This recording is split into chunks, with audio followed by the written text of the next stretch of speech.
మరి ఇండస్ట్రియల్ ఏరియాలో mobile back జరిగినటువంటి ప్రమాదం నిజంగా చాలా దిగ్భ్రాంతికరం.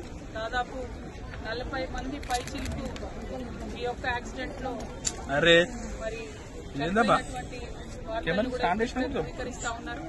అనేక మంది గాయపడి ఉన్నారు. మరి వాళ్ళు ఇక్కడ మేము యువ హాస్పిటల్ దగ్గరికి వచ్చినాం.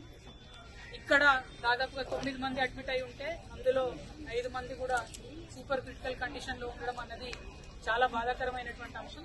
మరి ఇటువంటి ప్రమాదం జరిగింది అని అంటే దానికి కారణం ఏంటి అనేటటువంటిది ఖచ్చితంగా కంపెనీ వాళ్ళు కానీ ప్రభుత్వ పెద్దలు కానీ జవాబుదారీగా ఉండాల్సినటువంటి సందర్భం.